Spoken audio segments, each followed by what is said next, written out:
Assalamualaikum warahmatullahi wabarakatuh. Kubalas ibu mertuaku yang tega menikahkan anaknya ke orang lain di saat aku pergi ke luar negeri. Tanpa sepengetahuanku, langit sore itu mendung, seolah tahu isi hatiku yang penuh harap sekaligus gelisah. Setelah 4 tahun bekerja di luar negeri, aku akhirnya pulang ke tanah air dengan satu tujuan, memulai kembali hidupku bersama Arman, suamiku tercinta. Kami menikah diam-diam sebelum keberangkatanku, demi menghindari amarah ibunya yang tak pernah merestui hubungan kami. Tapi aku yakin, waktu akan meluluhkan segalanya. Dengan membawa tabungan yang cukup untuk membeli rumah kecil dan memulai usaha, aku yakin Arman pasti menungguku. Langkahku gemetar saat berdiri di depan rumah besar keluarga Arman. Rumah itu masih sama seperti terakhir kulihat, hanya saja kini lebih ramai, lebih megah. Tapi hatiku langsung menciut ketika melihat gapura di depan rumah bertuliskan, "Selamat menempuh hidup baru, Arman dan Nabila." Napasku tercekat, mungkin ini hanya kebetulan, pikirku saat itu. Tapi ketika seorang tetangga menghampiriku dengan wajah terkejut dan menyebut namaku lirih, aku tahu, ini bukan mimpi buruk. Ini kenyataan. Jantungku berdetak tak karuan saat kudorong pintu pagar. Suara musik pernikahan masih terdengar samar dari dalam rumah. Aku melihat Arman, suamiku, berdiri dengan senyum lebar mengenakan baju pengantin. Di sampingnya, seorang perempuan cantik yang bahkan tak kukenal menggenggam lengannya erat. Air mataku jatuh seketika, dunia runtuh di bawah kakiku. Semua janji, semua surat cinta yang kami tukar selama bertahun-tahun, ternyata tak berarti apa-apa baginya. Dan dari balik tirai jendela di lantai 2, aku menangkap pandangan Bu Ratna, dingin, penuh kemenangan. Beberapa orang keluarga tampak saling berbisik saat menyadari kehadiranku. Tapi tak satu pun yang menghampiri. Aku berjalan perlahan, nyaris terseret oleh tubuhku sendiri yang lemas. Tapi sebelum aku bisa mencapai pintu rumah, Bu Ratna turun dengan langkah tegas dan menghentikanku. "Sudah cukup, kamu datang di waktu yang salah," katanya tanpa ekspresi. "Arman sudah menikah. Kamu pergi terlalu lama, hidup terus berjalan, dan kamu tak ada dalam rencana masa depan kami lagi." Aku ingin berteriak, memaki, menghancurkan semuanya. Tapi mulutku keluh. Dalam diam, aku memandang wajah Arman yang menunduk, tak berani menatapku. Hatiku hancur tak bersisa. Aku yang telah berjuang dalam senyap, yang telah mengorbankan masa mudaku, kini hanya dianggap masa lalu yang mengganggu.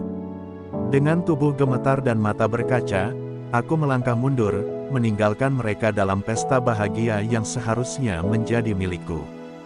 Dunia seolah berputar tanpa arah. Tapi di balik setiap luka, ada tekad yang menguat. Malam itu, aku duduk di dalam kamar kecil di rumah kos lama, memandangi surat-surat lama Arman yang kini terasa menjijikkan. Aku bersumpah pada diriku sendiri, aku tidak akan menangis lebih lama. Ibu mertua yang telah mencuri kebahagiaanku akan merasakan perihnya dikhianati. Aku akan kembali, bukan sebagai wanita yang ditinggalkan, tapi sebagai wanita yang akan menghancurkan segala kesombongannya, pelan-pelan, dengan cara yang paling menusuk. 3 bulan berlalu sejak malam itu, tapi rasa perihnya tak berkurang sedikit pun. Aku kembali bekerja di sebuah perusahaan kecil, berusaha menata hidup yang tercerai-berai. Setiap malam, aku berbicara sendiri di kamar sempitku, mengenang wajah Arman yang tak berani menatapku, dan wajah dingin Bu Ratna yang begitu tega. Luka itu tak sembuh, tapi justru dari luka itulah, tumbuh kekuatan. Aku mulai menyusun rencana, bukan untuk merebut Arman kembali. Tidak, aku ingin sesuatu yang lebih dari itu, membuat Bu Ratna kehilangan semua yang pernah ia sombongkan. Aku mulai diam-diam menggali informasi. Lewat seorang teman lama yang kini bekerja di bank, aku tahu bahwa usaha keluarga Arman sedang dalam tekanan. Perusahaan mebel milik ayahnya yang diwariskan kepada Arman, ternyata sedang terlilit utang besar. Tapi publik belum tahu, mereka masih menjaga citra. Dari sinilah aku melihat celah, saat topeng mereka retak, saat itulah aku akan menghancurkannya sepenuhnya. Aku tak butuh kekerasan, yang kubutuhkan hanya satu, momentum. Di sela-sela kesibukanku, aku belajar hal-hal baru. Aku ambil kelas daring tentang manajemen, bisnis, dan komunikasi. Aku mulai bergaul dengan pebisnis lokal, membangun koneksi. Semuanya kulakukan dalam diam. Tak ada yang tahu aku sedang mempersiapkan badai. Aku ingin kembali bukan sebagai mantan istri yang terbuang, tapi sebagai ancaman nyata. Seseorang yang Bu Ratna harap tak pernah kembali. Suatu malam, aku melihat akun media sosial Bu Ratna. Ia memamerkan kehidupan glamor, arisan sosialita, pesta ulang tahun menantu barunya.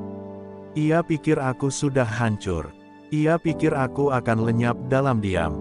Tapi ia salah. Setiap foto itu hanya menjadi bahan bakar bagi amarahku.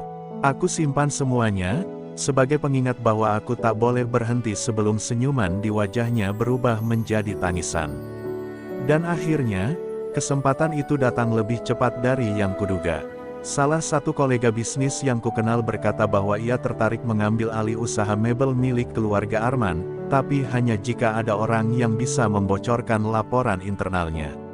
Aku tahu ini tak sekadar peluang, ini adalah panggung balas dendamku. Dan kali ini, aku tidak akan melangkah sebagai gadis polos yang hanya tahu mencintai. Aku akan menjadi badai yang menghancurkan seluruh pondasi yang dibangun Bu Ratna dengan kebanggaan dan keangkuhan.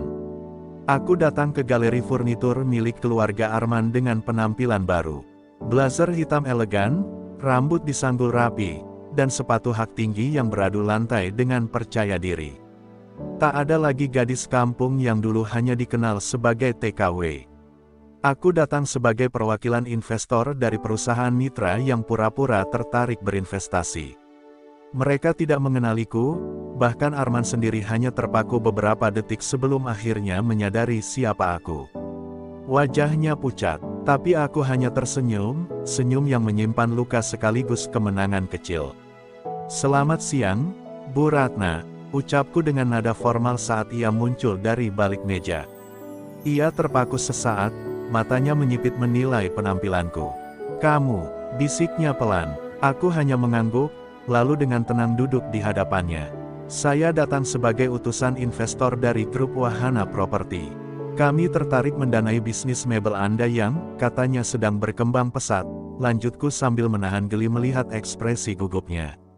Ia tak bisa menolakku, uang adalah hal yang selalu menggoda orang seperti dia. Selama beberapa pekan, aku berpura-pura terlibat dalam pembicaraan bisnis. Aku pelajari setiap celah perusahaan mereka, setiap laporan keuangan yang tak seimbang, dan setiap titik rawan yang bisa kuhancurkan. Arman semakin tak nyaman setiap kali aku datang ke kantor mereka. Tapi yang paling menarik adalah ketika aku mulai mengamati Nabila, istri barunya, yang ternyata tak setulus senyumnya. Di belakang Arman, ia sering mengeluh soal utang keluarga itu, soal kehidupan yang tak semewah yang dijanjikan. Dan aku tahu, waktu akan berpihak padaku. Sampai akhirnya, rahasia itu terbuka. Aku menemukan bukti pemalsuan laporan keuangan untuk menghindari audit pajak. Bukti itu cukup untuk menghancurkan nama baik perusahaan, bahkan bisa menjebloskan Arman ke penjara jika digunakan dengan tepat. Tapi aku belum ingin meledakkannya. Tidak sekarang. Aku ingin Bu Ratna tahu bahwa bom itu ada di tanganku. Aku ingin melihatnya merangkak, memohon, dan mencicipi rasa takut yang selama ini dia anggap milikku. Malam itu, aku kirimkan satu email ke alamat pribadinya. Tanpa nama, hanya sebuah file dan pesan pendek. "Ini baru permulaan. Jangan pernah mengira aku pergi tanpa mata." Aku bisa membayangkan wajahnya pucat, keringat dingin menetes di pelipisnya. Aku belum menyentuh apapun, tapi bayanganku saja sudah cukup membuatnya gemetar. Dan itu, baru langkah pertama dari kehancurannya. Sejak email itu kukirim, kekacauan mulai tumbuh di balik dinding megah rumah Bu Ratna. Seorang kenalanku yang bekerja sebagai staf pembukuan di kantor mereka memberitahuku bahwa beberapa kali Bu Ratna mengamuk tak terkendali, menuduh ada pengkhianat di dalam timnya. Arman terlihat semakin murung, sementara Nabila mulai sering bolak-balik ke rumah orang tuanya. Dari luar, mereka masih tersenyum di media sosial, tapi aku tahu senyum itu palsu. Istana megah itu mulai retak dari dalam. Bu Ratna, yang dulu begitu angkuh, kini terlihat seperti bayang-bayang dirinya yang dulu. Ia beberapa kali mencoba menghubungiku lewat telepon pribadi, tapi tak pernah kuangkat. Aku ingin dia menunggu, gelisah, takut kapan semuanya akan meledak. Sementara itu, aku diam-diam menyebarkan gosip ke beberapa rekan bisnisnya, cukup untuk membuat mereka ragu berinvestasi. Perlahan, Bu Ratna kehilangan satu demi satu mitra usahanya. Dunia bisnis tak butuh banyak kebenaran, cukup keraguan, dan reputasi pun hancur. Puncaknya, sebuah artikel muncul di salah satu media lokal yang menyinggung dugaan manipulasi pajak dan keuangan dalam bisnis mebel Arman. Meskipun tanpa nama langsung, semua orang tahu kemana arah tulisan itu. Bu Ratna segera menyewa pengacara, dan keluarganya jadi bahan perbincangan di kalangan sosialita. Aku membaca artikel itu dengan tenang sambil menyesap kopi. Aku tak menulisnya langsung, tapi aku tahu siapa yang membuatnya, dan dari mana ia dapat informasinya. Semua sudah kuatur rapi. Di saat genting itu, Arman datang mencariku. Wajahnya lusuh, matanya merah, dan untuk pertama kalinya, ia bicara bukan sebagai pria yang dulu kucintai, tapi sebagai pria yang telah kehilangan segalanya. "Kamu yang lakukan ini?" tanyanya lirih. Aku hanya memandangnya dingin. "Apa kamu pikir setelah semua yang kalian lakukan padaku, aku akan tinggal diam?" Ia terdiam, menunduk, lalu berbisik, "Maaf. Tapi aku tak butuh maaf. Aku butuh mereka belajar, bahwa meremehkan dan menginjak harga diri seorang wanita bukan tanpa balasan. Dan di saat semua mulai runtuh, aku tahu, babak terakhir akan segera tiba. Balas dendam ini belum selesai. Aku belum puas sebelum melihat Bu Ratna kehilangan semua kebanggaannya, kekayaan, nama baik, dan harga dirinya. Karena hanya dengan kehilangan itulah, dia akan tahu bagaimana rasanya dihancurkan oleh orang yang pernah dia anggap tak berarti. Pagi itu hujan turun deras, dan aku berdiri di depan rumah Bu Ratna, rumah yang dulu mengusirku, kini sunyi dan sepi. Tak ada lagi mobil mewah di halaman, tak ada tawa para tamu arisan. Semua hilang setelah kasus manipulasi keuangan meledak dan ditangani aparat. Perusahaan mereka dinyatakan bangkrut, rekening dibekukan, dan beberapa aset disita. Arman nyaris ditahan, jika saja tidak ada pengakuan tertulis dari ibunya bahwa semua perintah datang darinya. Hari itu, akhirnya, wanita itu benar-benar jatuh. Aku masuk tanpa mengetuk. Tak ada yang mencegahku. Di dalam, Bu Ratna duduk lemas di sofa tua, wajahnya lusuh, matanya sembab. "Kamu puas sekarang?" tanyanya dengan suara serak. Aku memandangnya dalam diam. Dulu, wanita ini pernah menghinaku, menyebutku perempuan tak pantas untuk anaknya. Kini dia bahkan tak pantas disebut sebagai ibu yang bijak. "Aku tidak pernah ingin menghancurkan keluargamu, Bu," kataku lirih. "Aku hanya ingin kau tahu, bahwa kau telah menghancurkan seseorang yang mencintai keluargamu lebih dari dirinya sendiri." Bu Ratna terisak, tapi aku tak tahu apakah itu tangis penyesalan, atau hanya tangis karena kehilangan segalanya. Arman masuk beberapa saat kemudian, menatap kami berdua. "Aku bodoh, aku tahu," katanya. "Tapi yang paling aku sesali, adalah membiarkan ibuku menghancurkan satu-satunya orang yang benar-benar tulus mencintaiku." Air matanya jatuh, dan kali ini, aku bisa melihat itu tulus. Tapi aku hanya tersenyum pahit. Luka di hatiku terlalu dalam untuk disembuhkan hanya dengan air mata. Aku pergi tanpa mengatakan sepatah kata pun lagi. Tak perlu ada maaf, tak perlu ada penjelasan. Semua sudah terjadi, dan aku sudah memenangkan peperangan yang bahkan dulu kuanggap mustahil. Tapi kemenangan ini bukan soal mereka yang kalah. Ini tentang aku, tentang perempuan yang bangkit dari reruntuhan dan memegang kendali atas hidupnya sendiri. Aku sudah membalas mereka, tapi yang lebih penting, aku sudah menyelamatkan diriku dari menjadi korban selamanya. Dan di akhir cerita ini, aku menatap langit yang mulai cerah dari balik jendela taksiku. Mungkin ini bukan akhir yang manis, tapi ini akhir yang adil. Aku tersenyum kecil sambil berkata dalam hati, "Terima kasih, semesta telah mengajarkanku cara berdiri saat aku dihancurkan. Sudah 2 bulan sejak aku menginjakkan kaki terakhir di rumah Bu Ratna. 2 bulan sejak seluruh kehidupan yang pernah kubangun bersama Arman hancur, lalu kuhempaskan sepenuhnya ke jurang balas dendam. Kini aku hidup di kota lain, memulai bisnis kecil di bidang desain interior. Uang yang dulu kukumpulkan untuk kehidupan bersama Arman kini kupakai membangun jalanku sendiri. Tapi ada malam-malam ketika aku terbangun, terisak sendiri, bukan karena penyesalan, tapi karena kehilangan. Sebab bagaimanapun, aku pernah mencintai mereka dengan sepenuh hati. Suatu siang, aku mendapat kiriman surat. Tanpa nama, tapi aku tahu dari siapa itu. Surat tangan Arman. Isinya tak panjang, hanya ungkapan terima kasih dan permohonan maaf tulus. Di akhir kalimatnya, ia menulis, "Jika suatu hari kau memaafkan, bukan untukku, tapi untuk dirimu sendiri, agar luka itu tak lagi menyiksamu." Kertas itu gemetar di tanganku. Aku membacanya berulang-ulang. Aku tahu dia tak minta kembali. Dia hanya ingin aku hidup damai, setelah badai yang aku ciptakan sendiri. Tapi apakah benar, aku bisa damai? Apakah balas dendam benar-benar menyembuhkan luka di hatiku? Jawabannya tidak semudah yang kukira. Kadang aku berdiri di depan cermin, menatap bayanganku sendiri dan bertanya, siapa diriku sekarang? Perempuan kuat yang berhasil membalas dendam, atau perempuan kesepian yang kehilangan segalanya? Aku tahu aku telah menang, tapi harga dari kemenangan itu adalah serpihan luka yang tak bisa dipungut lagi. Suatu hari, di sebuah kafe kecil tempatku biasa bekerja, aku melihat seorang ibu dan menantunya tertawa bersama. Hangat, tulus, seperti mimpi yang tak pernah kucapai. Dan di sana, untuk pertama kalinya, aku menangis bukan karena dendam, tapi karena aku sadar, betapa dalam aku pernah merindukan cinta dari sosok yang kini bahkan tak tersisa dalam hidupku.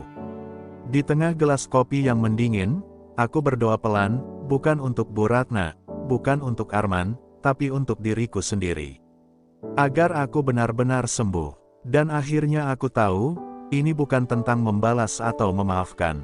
Ini tentang merelakan. Luka mereka telah kubalas, tapi lukaku sendiri hanya bisa sembuh jika aku memilih untuk berjalan, tanpa terus menoleh ke belakang. Maka hari itu, aku menulis surat. 1 kalimat saja, aku sudah melepaskan, bukan karena kalian pantas, tapi karena aku berhak bahagia. Lalu kulipat surat itu, kubakar, dan kubiarkan abu-abu melayang tinggi ke langit sore yang perlahan menjadi jingga. Di sana, semua kisah ini kuakhiri. Bukan dengan kebencian, tapi dengan kebebasan. Sore itu aku duduk sendiri di beranda kecil tempat usahaku berkembang perlahan. Beberapa pot bunga yang kutanam mulai tumbuh, seperti hidupku yang mulai menemukan arah. Tapi di balik setiap kesibukan, ada kekosongan yang tak bisa kusembuhkan. Setelah semua yang kulakukan, setelah semua luka kubalas, aku sadar, aku tetap kehilangan sesuatu yang tak bisa kembali, rumah.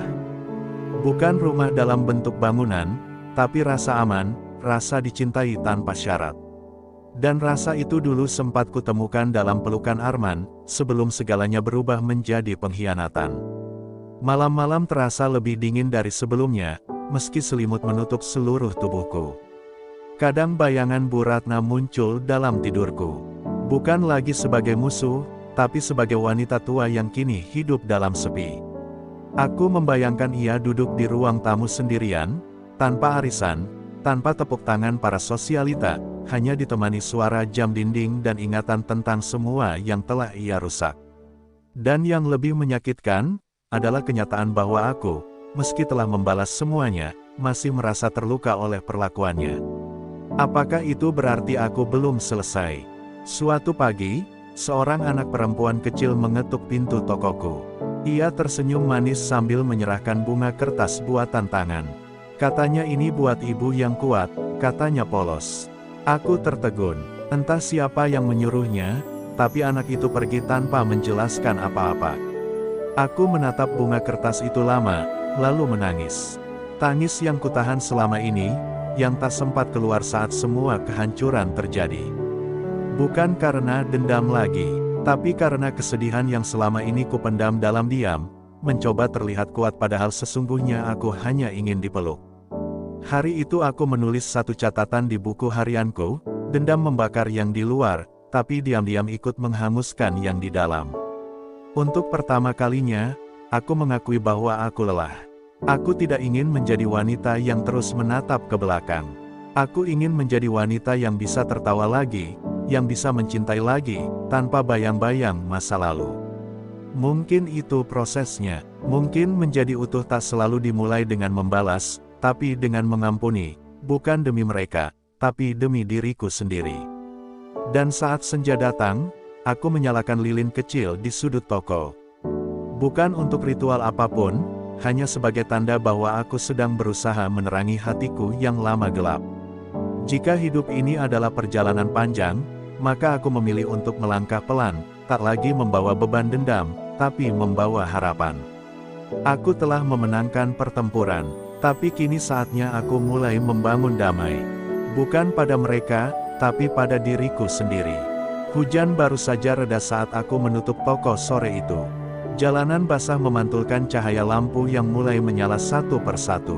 Udara sejuk dan lembab menyentuh kulitku, mengingatkan akan masa lalu yang dulu begitu pekat dan menyesakkan. Tapi langkahku kini lebih ringan. Aku mulai belajar melepaskan, bukan melupakan. Sampai suara motor berhenti di depan toko membuatku menoleh. Seorang pria turun dengan mantel hujan, membawa payung, dan sejenak hanya berdiri, menatapku. Wajahnya asing, tapi ada sesuatu di matanya yang tak asing, ketulusan. "Permisi, ini toko Mbak Rara?" tanyanya lembut. Aku mengangguk. Ia memperkenalkan dirinya sebagai Reza, kontraktor yang tertarik bekerja sama dengan desain interiorku untuk proyek renovasi rumah klasik di pinggir kota. Tapi saat ia bicara, aku merasa seolah dunia memperlambat waktunya. Bukan karena jatuh cinta pada pandangan pertama, tidak semudah itu. Tapi karena untuk pertama kalinya sejak sekian lama, ada seseorang yang melihatku tanpa bayang-bayang masa laluku. Ia tidak tahu siapa aku, apa yang kulalui, dan justru itu yang membuatnya terasa damai. Kami mulai sering bekerja sama. Ia selalu datang tepat waktu, memperhatikan detail, dan sesekali membawakanku kopi tanpa banyak bicara. Hari demi hari, kehadirannya menjadi rutinitas baru yang tak kuperkirakan. Aku mulai tertawa lagi, tawa kecil, ringan, tanpa rasa takut akan dihakimi. Tapi di balik itu, aku masih dihantui satu pertanyaan, apakah aku pantas untuk bahagia lagi? Setelah semua luka, semua balas dendam, dan semua kegelapan, mungkinkah cinta datang lagi tanpa menyakitiku? Suatu malam, Reza berkata dengan tenang, "Aku nggak tahu apa yang pernah kamu lalui, tapi aku bisa lihat di matamu, kamu sedang berusaha sembuh. Aku nggak datang untuk menyelamatkanmu, Rara. Aku hanya ingin jadi orang yang duduk di sampingmu, kalau kamu lelah." Kata-kata itu menghantamku lebih keras dari semua luka di masa lalu. Bukan karena berlebihan, tapi karena akhirnya, ada seseorang yang tidak menginginkanku untuk sempurna. Yang tidak peduli aku datang dengan luka, asal aku mau membuka hati. Dan malam itu, aku duduk lama di kamar, memandang keluar jendela. Dendam telah selesai. Luka sudah kuobati perlahan. Dan kini, mungkin waktunya aku membuka satu pintu kecil lagi dalam hati. Bukan untuk kembali pada yang lama, tapi menyambut yang baru. Karena mungkin, di balik semua kehancuran yang dulu menyakitkan, Tuhan sedang menyiapkan tempat yang jauh lebih indah. Dan aku, siap mengetuk pintunya. Beberapa bulan kemudian, toko desain interiorku makin berkembang. Proyek demi proyek berdatangan, dan nama kecilku mulai dikenal di lingkaran pengusaha lokal. Reza tetap di sampingku, bukan sebagai penyelamat, tapi sebagai rekan, sahabat, dan seseorang yang dengan sabar menunggu hatiku terbuka seutuhnya. Aku tak lagi hidup dalam bayang-bayang dendam, dan yang paling indah adalah, aku tak lagi merasa harus membuktikan apapun kepada siapapun. Karena sekarang, aku sudah tahu siapa diriku. Suatu sore, aku menerima pesan dari nomor yang dulu ku kenal, Arman. Ia hanya menulis satu kalimat, "Semoga kamu benar-benar bahagia, dan terima kasih telah mengajarkan arti kehilangan." Tidak ada kebencian, tidak ada permintaan kembali, hanya penutup dari kisah panjang yang pernah kami jalani. Aku menatap pesan itu lama, lalu menghapusnya dengan tenang. Bukan karena ingin melupakan, tapi karena aku sudah merelakan. Sebab kisah yang selesai dengan ikhlas, tak perlu lagi dikenang dengan luka. Beberapa waktu kemudian, Reza menggenggam tanganku di tengah taman kecil tempat kami sering duduk sore hari. "Aku tahu kamu pernah jatuh, hancur, tapi aku juga tahu kamu kuat. Dan kalau kamu mengizinkan, aku ingin jadi bagian dari hidup barumu. Bukan untuk menggantikan siapapun, tapi untuk menciptakan cerita yang baru." Air mata mengalir pelan di pipiku. Kali ini bukan karena sakit, tapi karena hati yang akhirnya berani memilih bahagia. Dan untuk pertama kalinya setelah sekian lama, aku menjawab dengan senyum penuh keyakinan. "Iya, aku siap, sebab perjalanan panjang yang penuh luka itu akhirnya membawaku ke tempat yang tepat, tempat yang bukan hanya menyembuhkan, tapi juga menyambutku tanpa syarat. Dendam tak lagi tinggal di hatiku, hanya kenangan yang kini kubiarkan menjadi pelajaran hidup. Bahwa dari pengkhianatan yang paling dalam pun, harapan bisa tumbuh kembali." Terima kasih untuk kalian semua, penonton setia channel ini. Cerita ini bukan hanya tentang balas dendam, tapi tentang bagaimana kita sebagai manusia bisa bangkit dari kehancuran, berdamai dengan luka, dan memilih untuk bahagia. Semoga kisah ini bisa menjadi cermin, pelajaran, atau bahkan penguat bagi siapapun yang pernah merasa ditinggalkan dan dikhianati. Semoga Tuhan selalu menjaga hati kita dari rasa dendam yang membakar, menggantikannya dengan kekuatan untuk melepaskan dan keberanian untuk mencintai diri sendiri lebih dulu. Dan semoga cinta yang datang padamu adalah cinta yang tak lagi melukai,